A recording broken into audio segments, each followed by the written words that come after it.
We have to watch this one right here. We have to.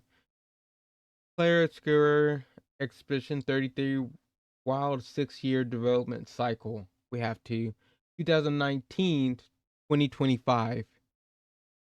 Wasn't expecting to see this, but Clair Obscur. This is Clair Obscur Expedition 33, just 1 year into development. This footage you're seeing was made with the sole purpose of trying to find voice actors for the main characters. In fact, the creator of the game would literally be posting this to Reddit in order to find voice actors for their characters. And from that same Reddit post, the creator would also find a lead writer, of which also had no experience in working in games before. In fact, wow. Wow, I'm just gonna say that the writing in this game, the story in this game is freaking amazing. And with the voice acting, wait, didn't they get Carly Cox to voice act the main character? What's his name? The guy you play with at the beginning and stuff. Gustav came to me. Gustav.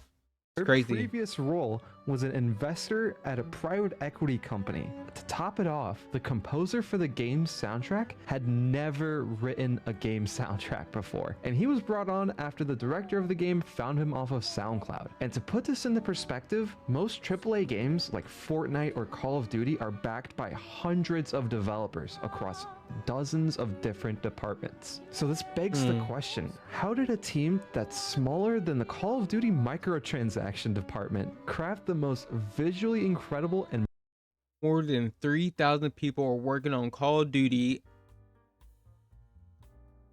Activision says Call of Duty is a far Activision Blizzard most franchise, and now 31% of the workforce is working on the well, he says micro. Okay, I don't know. the Call of Duty microtransaction department craft the most visually incredible and most impactful RPG we've seen in years. Oh my gosh, this music. If you haven't played this game, play it, please. It is amazing. Like, I'm not over. I love this game so much.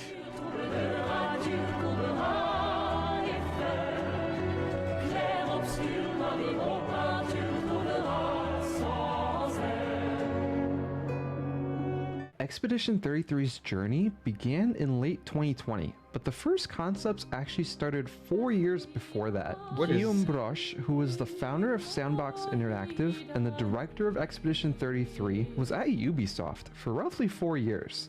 From 2016 up until 2019, he would work on games like The Division 2 and Ghost Recon Breakpoint. After those two games shipped, he was put in a narrative lead role for a game franchise called Might and Magic. And like many of you right now, I had no idea this game franchise even existed. But apparently, the franchise is a mobile game owned by Ubisoft Shanghai, and Broche was leading the narrative for this franchise. And as you would expect from leading narrative on a mobile game designed to extract as much money as possible from players, Guillaume got bored with the work that he was doing on the team and really felt like there was no impact to what he was doing. And during this time, he had ambitions that went beyond being shoehorned into a mobile gacha game. He knew that He definitely made an impact now. Well, he made an impact. I know he made an impact on me.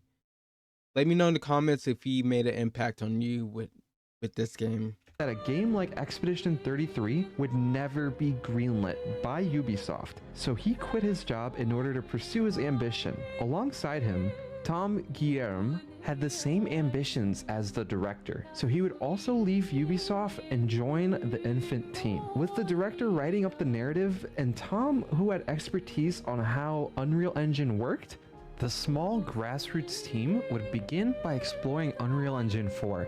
While the director was messing around with Unreal Engine, the original prototype for Clair Obscur was supposed to be related to time, so when he had to save the project on his computer, he had to find a name for the project file. So what would the project be called?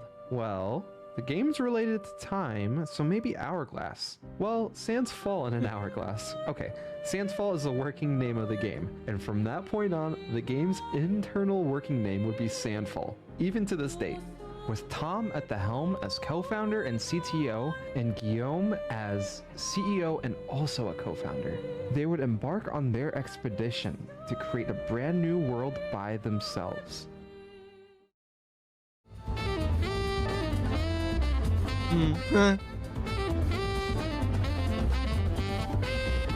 Now that the studio had been founded, it was time to actually build up the game. Since Guillaume wanted this game to have a big focus on narrative, he began reaching out anywhere he could to find people who would be interested in helping the passion project evolve into something a bit more serious. He created this post on the subreddit r/recordthisforfree, looking to cast actors for the main roles of the game, including, of course, Mayel.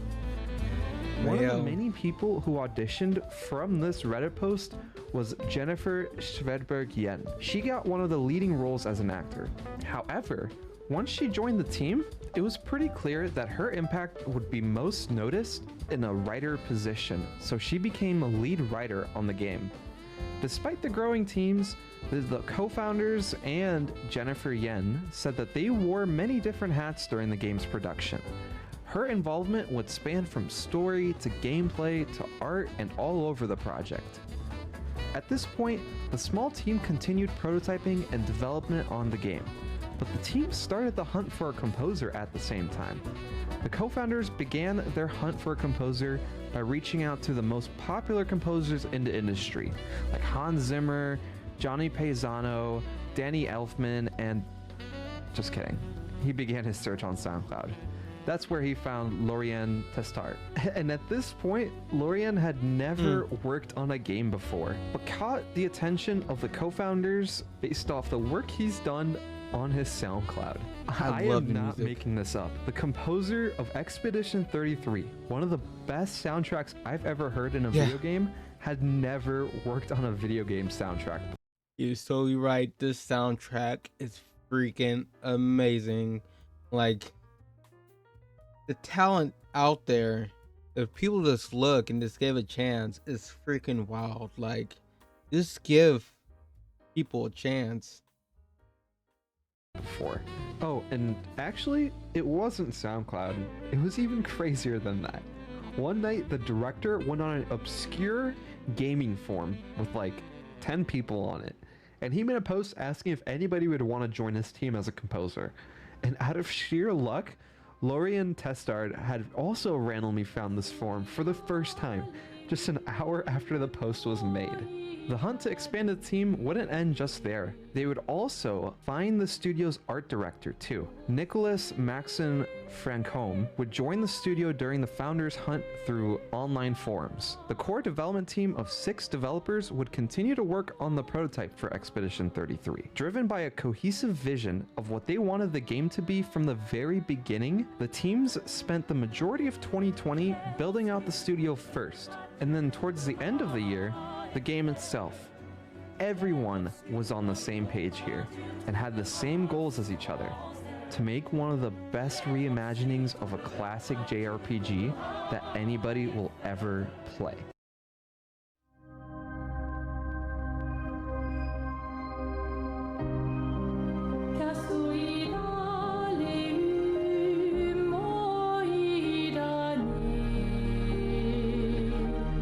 By April 2021, Sandfall moved into a bigger office, and the core development team working on Expedition 33 started to expand. The team went from 6 employees to now more than 15 working on the game, comprising mostly of junior-level engineers who didn't really have any experience in making games before, but were just as ambitious as the rest of the studio. The once grassroots passion project was starting to evolve into something bigger. By mid-2021, they were putting the finishing touches on a newer, rebooted demo, something small, but was polished enough to attract attention. The original version of Expedition 33 was more Victorian, but these were all assets comprised of the Unreal Engine assets stored, just as a quick way to rapidly create a simple prototype. but as the studio's new art director joined, they shifted directions a bit. The demo was meant to serve as a teaser for potential investors or as a foundation for a future Kickstarter campaign. In less than a year since forming the studio, the team began presenting their work to various publishers. Though still in a prototype phase, the demo was impressive, especially given the team's limited size and resources. Towards the end of 2021, they would meet with a brand new publisher, Kepler Interactive. And for those who don't know Kepler Interactive, they are a small indie publisher founded in September of 2021. Kepler Interactive is co-owned by a group of independent game developers, and their primary initiative is to help fund smaller indie games like Sifu, for example, and allow teams to have full creative freedom over their projects. Right off the bat, the publisher and the development teams hit it off and quickly inked. That is wonderful to hear. You know, they just give them control. Look, just do what you what you want to do. If more publishers did that, we'd probably get so many more good games. I mean, some developers are still probably going to do what they want to do and put stuff in that, let's be honest, gamers really don't want, you know. Perfect example, like Assassin's Creed.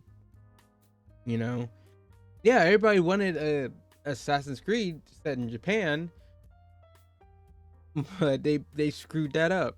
I'm just saying, they screwed that up. Nobody wanted to play as a, you know, I'm gonna say a black guy. Like, I don't care. I'm black. I don't care. I don't care about that. Like, it's giving.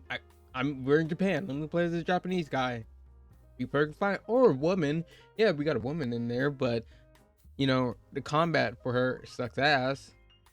Just gonna say it. I mean, sucks compared to what's his name, but you know, they could have just rolled those two characters in one. Just gave us one character who can do everything very good. The deal to work together in order to ship Expedition 33. Sandfall would use the extra funding rounds by Kepler to irks shift my development soul. from Unreal Engine 4 to Unreal Engine 5. Additionally, Kepler would also open the door for more popular voice actors to be brought onto the project. And of course, the small team of 12 people would grow to 22 people working on Expedition 33. Kepler Interactive and Sandfall would announce their partnership together in March of 2023. Additionally, around the same time, Microsoft would also pick up Expedition 33 as a Day 1 Game Pass launch title. At this point, the game had financial backing, guaranteed exposure through Game Pass, successfully switched over to Unreal Engine 5, and greatly expanded their tiny development team, all within a year or two, while also simultaneously working on the actual game. With their new investments coming in, they were also able to upgrade their office with a full motion capture studio. And Nice. Kepler Interactive helped pull in a star-studded cast to help voice the main characters. The cast that Kepler was able to pull in is a bit wild. Gustav was played by none other than Charlie Cox, who you may know as Daredevil. Jennifer Yes. English played May. That's amazing, bro. I knew. Yeah, that's what I heard. Like before the game came out, they got Charlie Cox to play the main. Oh man, Gustav. If you didn't know that, this man plays Gustav in Expedition 33. Yep, very own Daredevil. Was played by none other than Charlie Cox, who you may know as Daredevil. Jennifer English played Mayel, who was Shadowheart Okay. from Baldur's Gate 3. Ben Starr played Verso, and he was also in Final Fantasy 16. Andy Serkis from, well, you know who he is, and the list just goes on and on. Andy with even Serkis is more in this? incredible talent.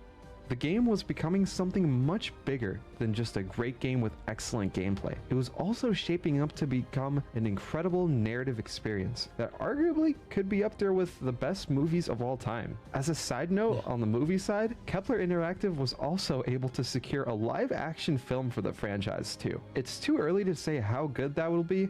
What? I'm definitely watching this. If I have to walk to the movie theater, I'm seeing this when it first comes out, but by the time that comes out, I'll probably have a car by then. But anyways, I'm seeing this. But it is a fun fact. By the end of 2023, Sandfall Interactive would begin working on a debut trailer for Expedition 33. Since they had a partnership with Microsoft and were going to ship the game Day 1 on Game Pass, They also had a spot in the Xbox Game Showcase in 2024. This is where they chose to reveal their passion project turned masterpiece to the world. Masterpiece. That's an understatement.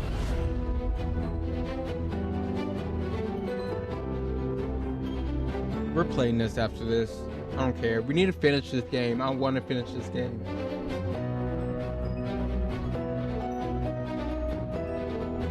Sandfall Interactive would reveal the game to the world in June of 2024.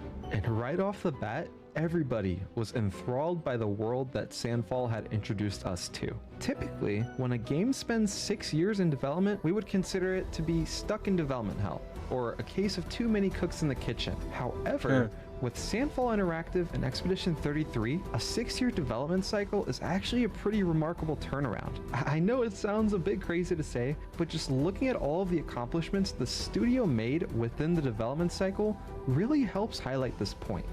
The first 2 years involved just a couple of folks playing around in Unreal Engine to get a better feel of how the engine worked and creating a rapid prototype of Expedition 33. One that was a bit more Victorian and had utilized free assets from the Unreal marketplace. The next 2 years were spent growing the team, with more talent, bringing in specialized directors, and starting the process of securing a publishing deal that would help bring the game into the limelight. And the final 2 years were spent iterating upon their prototypes and creating a game with a laser-focused vision, a vision that the entire team shared unilaterally. Not only was the team being built up during their 6-year development, but even their publisher was too. The CEO of Sandfall really hit it out of the park when he said something along the lines of, "You can accomplish so much when working with a smaller publisher team." Kepler and Sandfall both had double-digit employees, so the CEOs found it really easy to interface with each other. Alongside the fact that the studio had full creative control, the relationship between the two companies was solely dedicated to crafting the best game they possibly could, with no middlemen trying to squeeze money out of the players. Just 2 months later, the team would put out a 6-minute gameplay reveal. This reveal would showcase all of the work that they had done thus far during development. At this point, the gameplay they showed off looked to be almost identical to the final version we would get a couple months later, so it's safe to say the work that remained at this point was bug fixing and minor UI changes. By the end of 2024, the team had finally finished the core development of the game, and it was time to celebrate. They knew that the game would be releasing next year, and they anxiously waited fans to get their hands on their project. And to no surprise to anybody who's played Expedition 33, they absolutely crushed it. Yeah, Not only was it a critical success with reviewers, but also gamers. Since release, the game has been in the top 10 most popular games on Steam alone. In just 12 days, the game sold over 2 million copies, and we can only imagine what the actual player count is if you factor in Game Pass. The story of this game's development is just crazy. The teams absolutely deserved their flowers in creating such a great journey with such a small team. But don't just take it from me. Here's the founder of Clair Studios, the give a developer viewer of money. Baldur's Gate 3, predicting the really don't have money. success of Clair Obscur Expedition 33. So it turns out that not only will I be the one who will know as first which game wins tonight, but I actually also know which game is going to win next year, the year after, and the year after. Now, how do I know this? Well, an oracle told me. She said, change is coming. The oracle told me that the game of the year 2025 was going to be made by a studio who found the formula to make it up here on stage. It's stupidly simple, but somehow it keeps on getting lost. Studio made their game because they wanted to make a game that they wanted to play themselves. They created it because it hadn't been created before. They didn't make it to increase market share. They didn't make it to serve as a brand. They didn't have to meet arbitrary sales targets or fear being laid off if they didn't meet those targets.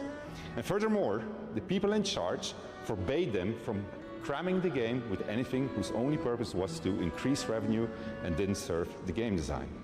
They knew that if you put the game and the team first, the revenue will follow. They were driven by idealism and wanted players to have fun. And they realized that if the developers didn't have fun, nobody was going to have any fun. They understood the value of respect, that if they treated their developers and players well, those same developers and players would forgive them when things didn't go as planned. But above all, they cared about their game because they loved games. It's really that simple, said the Oracle. It really is.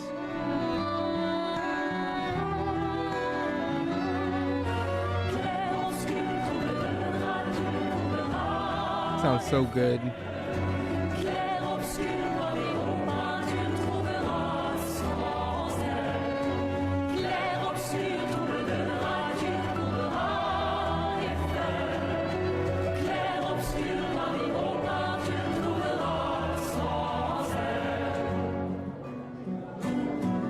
C'est vraiment une expérience qui a été très importante pour moi. J'ai pleuré pendant 2 jours, j'ai rigolé, c'était formidable.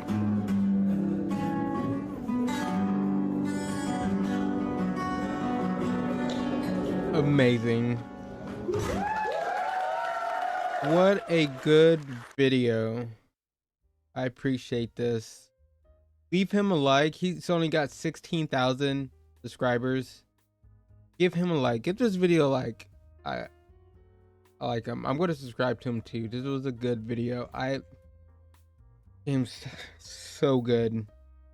Hey, if you want to leave a like or dislike, whatever you want to do, subscribe if you want to. Ring that bell for more videos if you want to. Okay, you don't have to do any of this stuff, but I would appreciate it. And ladies and gentlemen, like I always say, have a good day or night whenever you're watching this. Peace.